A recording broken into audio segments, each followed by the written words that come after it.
Bisa kita mulai. Assalamualaikum warahmatullahi wabarakatuh. Salam sehat untuk kita semua.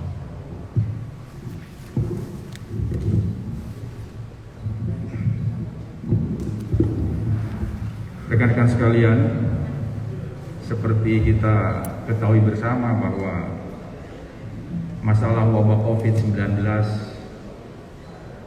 di tanah air masih menjadi tantangan bagi kita bersama. Didasari dari kita ketahui bersama tingkat terpapar atau terinfeksinya warga masyarakat per hari masih cukup tinggi, dan juga tingkat kematian yang diakibatkan oleh wabah ini pun masih cukup tinggi. Tentunya ini menjadi tantangan kita bersama sebagai anak bangsa untuk bersama-sama kita berperang melawan COVID-19 ini. Dan tentunya pada sisi lain kita dapat melihat ada pihak-pihak tertentu yang memanfaatkan situasi sulit seperti ini, mencari keuntungan dengan cara-cara yang ilegal, melakukan penimbunan, melakukan transaksi penjualan obat tentunya di luar daripada ketentuan.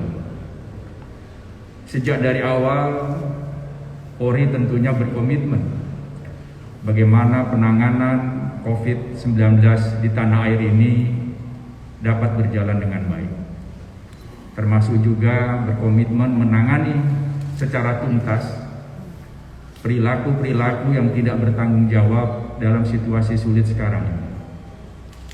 Oleh karena itu, dengan segala daya upaya, dengan segala sumber daya yang dimiliki oleh Polri, terus bekerja secara optimal sehingga betul-betul dapat menangani perilaku-perilaku yang tidak bertanggung jawab pada situasi sulit sekarang ini.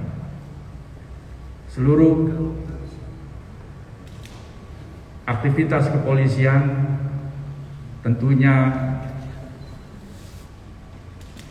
dilihat secara jernih bagaimana penanganan COVID-19 ini bisa berjalan dengan baik. Pada sisi lain juga seluruh sumber daya yang ada, bagaimana tindakan-tindakan yang tidak bertanggung jawab ini bisa ditangani, baik dari Mabes Polri bersama dengan kesatuan-kesatuan kewilayahan. Dapat kami informasikan sampai saat ini Polri telah menangani 33 kasus yang berkaitan dengan penimbunan obat, penimbunan oksigen, dan juga menjual daripada obat-obatan di luar dari ketentuan, menjual obat di atas harga eceran tertinggi, yang tentunya ini merupakan satu tindak pidana. Dari 33 kasus yang ditangani di seluruh Indonesia, ada 37 tersangkanya. Dari itu semua, Barreskrim tentunya pun mengambil langkah-langkah pada hari ini akan mengekspos hasil-hasil yang telah dilakukan oleh Barreskrim Polri dalam rangka penanganan COVID-19, khususnya menangani daripada perilaku-perilaku yang secara ilegal mencari keuntungan pada situasi pandemik ini. Kasus-kasusnya tentunya nanti akan diperjelas oleh Direktur Tindak Pidana Ekonomi Khusus Brigjen Helmi Santika, dan tentunya kami di sini bersama-sama dengan instansi terkait lainnya. Memang kita menyadari bagaimana kita menghadapi COVID-19 ini tidak bisa berjalan sendiri-sendiri. Sekali lagi, seluruh potensi anak bangsa harus bersatu, berperang melawan COVID-19 ini. Untuk lebih jelasnya, nanti sejauh mana penanganan kasus oleh Barreskrim Polri, berapa jumlah dan sebagainya, nanti akan diperjelas oleh Direktur Tindak Pidana Ekonomi Khusus. Silakan Brigjen Helmi Santika.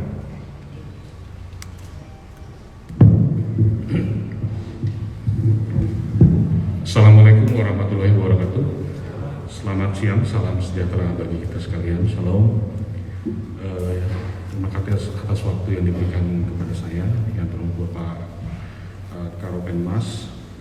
Juga di sini telah hadir rekan-rekan stakeholder terkait, ya. Di sini dari Kementerian Kesehatan diwakili oleh Ibu Dr. Windra, Direktur Tata Kelola Obat Publik dan Pembekalan Kesehatan, kemudian Bapak Dirjen Bea Cukai yang juga diwakili oleh Bapak Nugroho Wahyu Widodo, tenaga pengkaji bidang pengawasan dan penegakan hukum kepabianan di Bea Cukai, kemudian juga ada dari Bapak POM diwakili Bapak Katerisa,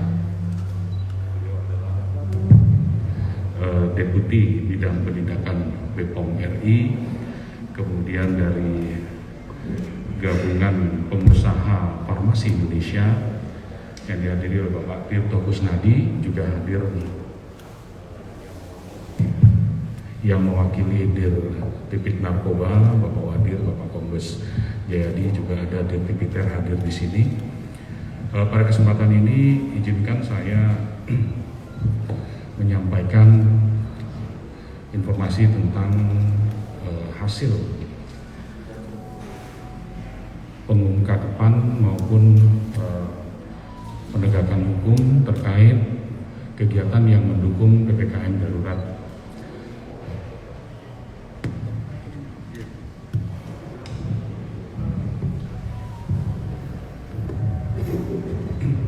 Beberapa waktu yang lalu. Sebagaimana tadi sudah disampaikan oleh Bapak Karopenmas dan sebagaimana juga sudah kita ketahui bersama bahwa wabah COVID ini masih terus berkembang dan menjadi tantangan bagi kita semua, bagi kita sebagai anak bangsa, yang mana kalau kita lihat angkanya masih menunjukkan peningkatan, baik itu yang terkonfirmasi maupun yang meninggal. Hal tersebut ini tentunya bisa menimbulkan kepanikan di masyarakat, apalagi kemudian dari informasi yang beredar di media, sosial media dan lain sebagainya, bahwa ada obat-obatan tertentu yang memiliki khasiat dapat menyembuhkan COVID, sehingga terjadi sedikit kepanikan di masyarakat, pembelian secara masif yang mengakibatkan terjadinya kelangkaan beberapa obat-obat termasuk alkes yang lain, yang pada akhirnya selain terjadi kelangkaan juga ada peningkatan pada harga jual obat tersebut. Pemerintah pada saat ini sudah mengeluarkan Permenkes, ya, 4826 tentang HET. Ada 11 jenis obat yang sudah diatur oleh Permenkes tentang HET-nya. Nah, dari sini kemudian kita atau kami Bareskrim membentuk tim gabungan bersama-sama dengan Direktorat Tindak Pidana Narkoba dan Direktorat Tindak Pidana tertentu melakukan kegiatan untuk mengecek di lapangan tentang ketersediaan stok obat maupun alkes lainnya yang mendukung penanganan COVID-19. Jadi mulai dari di apotik, di pedagang pusat farmasi, pabrik, dan lain sebagainya. Pada kesempatan itu juga kami melakukan kegiatan koordinasi dengan semua stakeholder terkait, dari Kementerian Kesehatan, dari Balai POM, dari Bea Cukai terkait dengan mungkin obat-obatan atau mungkin alat kesehatan yang harus diimpor. Kemudian juga dengan perusahaan atau pengusaha besar farmasi juga kita berkoordinasi dan lain sebagainya, sehingga dari kegiatan ini yang kita laksanakan sebagaimana juga sudah disebutkan bahwa Bareskrim dan jajaran Polda sampai dengan saat ini sudah melakukan penindakan terhadap 33 kasus dengan sudah menetapkan 37 tersangka. Ini apa saja terkait dengan ada yang menjual di atas HET, kemudian ada yang menahan atau menimbun atau menyimpan untuk tujuan tertentu, kemudian mengedarkan tanpa ada izin edar, dan membuat ya seperti yang ada di depan ini tabung APAR untuk dirubah menjadi tabung oksigen.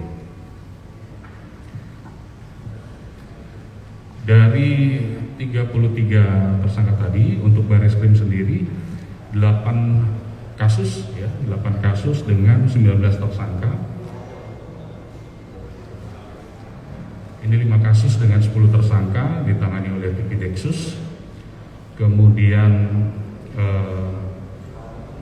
3 kasus dengan 3 tersangka ditangani oleh Tipid Narkoba. Nah, terhadap hasil ungkap tersebut, kalau kita melihat jumlah barang bukti, total barang bukti yang berhasil kita amankan, ya, kalau itu obat kita hitung jumlah tabletnya atau butirnya, itu ada 365.876 tablet obat terapi COVID-19 dari berbagai macam jenis. Kemudian 62 vial obat terapi COVID-19 dari berbagai jenis, kemudian 48 tabung oksigen. Terhadap barang bukti ini, sebagaimana petunjuk daripada pimpinan Polri, bahwa kita juga harus bisa memberikan kemanfaatan hukum, kemanfaatan bagi masyarakat, bahwa situasinya masih terjadi kelangkaan obat di pasaran, sehingga kita akan melakukan diskresi kepolisian berupa penyisihan barang bukti, yang mana barang bukti itu nanti akan kita serahkan kembali kepada masyarakat untuk bisa dijual edarkan kembali, sehingga masyarakat yang membutuhkan pun bisa mendapatkan manfaatnya.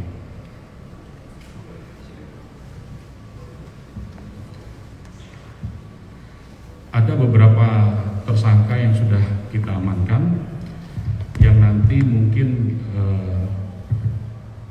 pelaksanaannya yang di Direktorat Tindak Pidana Ekonomi Khusus akan ditangani oleh Tipidexus, kemudian yang di Tipid Narkoba juga akan ditangani oleh Tipid Narkoba. Sebagaimana barang bukti yang bisa terlihat oleh rekan-rekan di depan kita, ya, ini terdapat obat-obatan dari berbagai jenis. Tadi sudah saya sampaikan, ada ivermectin, ada azithromycin, ada tabung APAR, ya, APAR yang tadi sudah saya katakan bahwa ini dirubah menjadi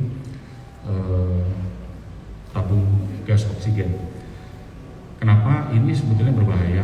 Karena tabung APAR atau untuk pemadam kebakaran itu tidak didesain untuk oksigen. Kita tidak tahu bagaimana tank cleaningnya, di dalamnya adalah gas CO2. Kalau misalkan nanti diisi dengan oksigen, kalau misalkan pembersihannya tidak bagus, ini tentu akan membahayakan orang. Kemudian dari sisi desain tabungnya sendiri, untuk APAR tidak didesain untuk diisi oksigen. Ada spesifikasi tertentu ya, untuk tabung gas oksigen itu dia harus bisa menahan sampai dengan 100 PSI dan lain sebagainya.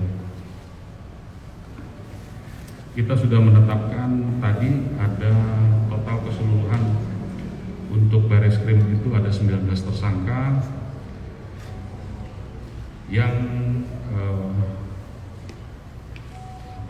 yang perannya masing-masing adalah mereka menjual, kemudian berbagai macam cara, ada yang melalui online, ada yang secara langsung, kemudian kita juga melakukan penyamaran untuk bisa mendapatkan atau membeli obat tersebut, kemudian kita urut ke atas, ya, kita urut ke atas sampai dengan di mana obat tersebut atau barang tersebut itu disimpan. Beberapa waktu lalu juga sudah dilakukan penindakan, ada sebuah pabrik di Cianjur. Dia memang memproduksi antibiotik azithromycin Jadi setelah dilakukan penangkapan di daerah Tangerang, kemudian kita kembangkan, ternyata sumber obatnya adalah dari pabrik tersebut.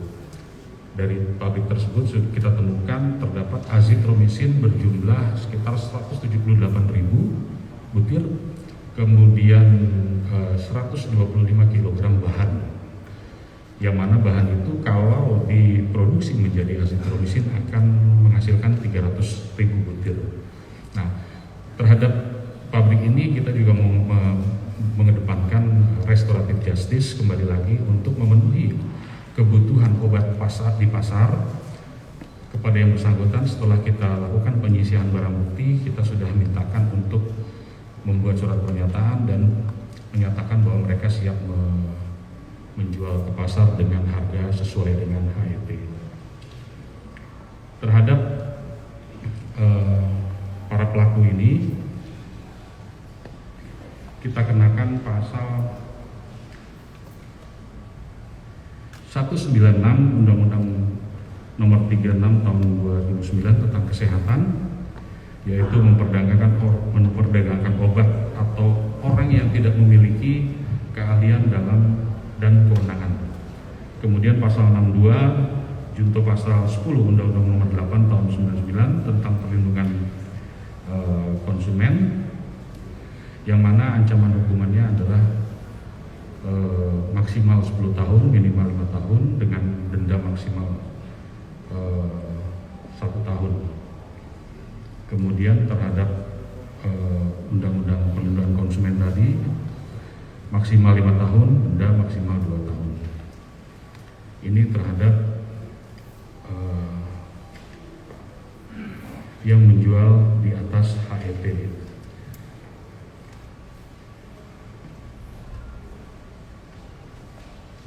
Yang kemudian yang berkaitan dengan tabung oksigen atau memperdagangkan tabung apar yang sudah dimodifikasi untuk dijual sebagai tabung gas oksigen ini, kita juga sudah menetapkan 6 orang tersangka, ya. 6 orang tersangka dengan ancaman atau dengan pasal yang kita persangkakan, pasal 106 Undang-Undang Nomor 7 Tahun 2014 tentang perdagangan, kemudian pasal 197 Undang-Undang Nomor 36 Tahun 2009 tentang kesehatan, dan pasal 62 untuk pasal 8 Undang-Undang Nomor 8 tentang perlindungan konsumen dengan pidana penjara paling lama 15 tahun. Kegiatan ini tidak berhenti sampai di sini, ini akan kita kembangkan terus bekerja sama dengan para direktur di jajaran, dengan harapan bahwa yang pertama, apabila mereka yang memiliki niat untuk mengambil keuntungan pada masa ini, mereka mengurungkan niatnya, kemudian mereka yang tadinya menimbun, menyimpan dan lain sebagainya, kemudian mereka lepaskan itu ke pasar sehingga ketersediaan obat itu menjadi ada, harga menjadi terjangkau sehingga memberikan manfaat kepada masyarakat. Kami juga tetap akan bekerja sama dengan teman-teman dari Kementerian Kesehatan selaku regulator, kemudian dari Balai POM, dari Bea Cukai, termasuk juga rekan-rekan lainnya, baik itu dari pengusaha besar farmasi, perusahaan besar farmasi, kemudian asosiasi-asosiasi, yang intinya adalah kita mendukung, bagaimana upaya kita mendukung supaya apa yang menjadi kebijakan pemerintah ini bisa tercapai dengan baik sehingga memberikan manfaat bagi kita semua. Mungkin ini yang bisa saya sampaikan, Pak Karopenmas. Mungkin kalau ada pertanyaan atau mungkin bisa ditanyakan kepada beliau-beliau yang ada di sini. Terima kasih. Wassalamualaikum warahmatullahi wabarakatuh. Kalau ada hal-hal yang ingin didalami lagi, silakan. Ya, silakan Pak. Kalau untuk yang tabung oksigen ilegal dan tabung apar ini, mereka menjualnya dengan harga berapa? Terus sejauh ini sudah berapa keuntungan yang diraih?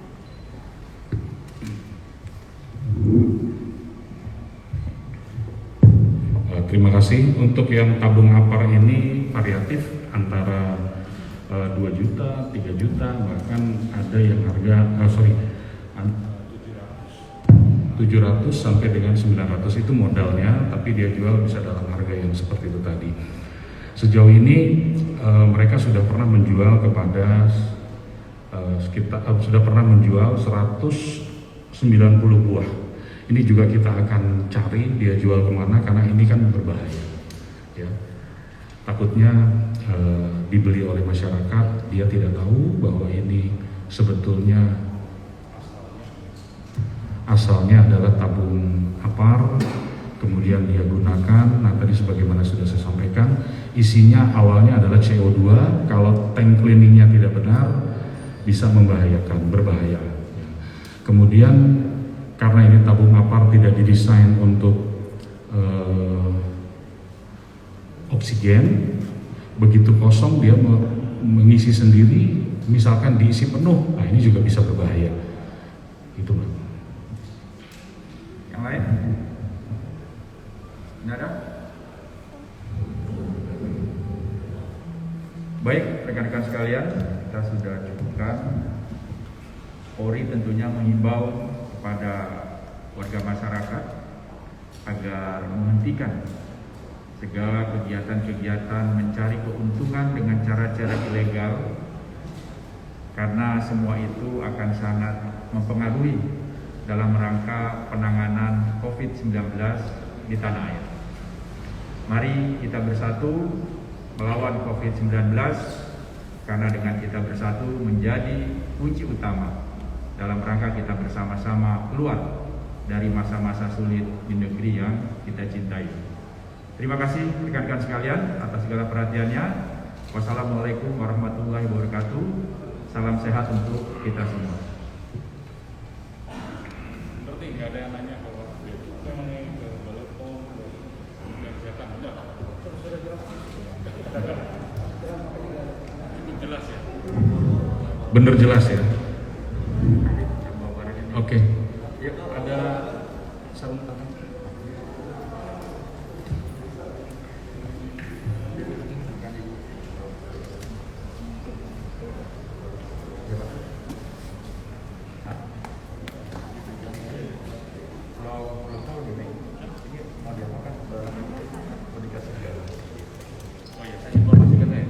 Jadi sebagai tambahan bahwa terhadap barang bukti ini nanti kami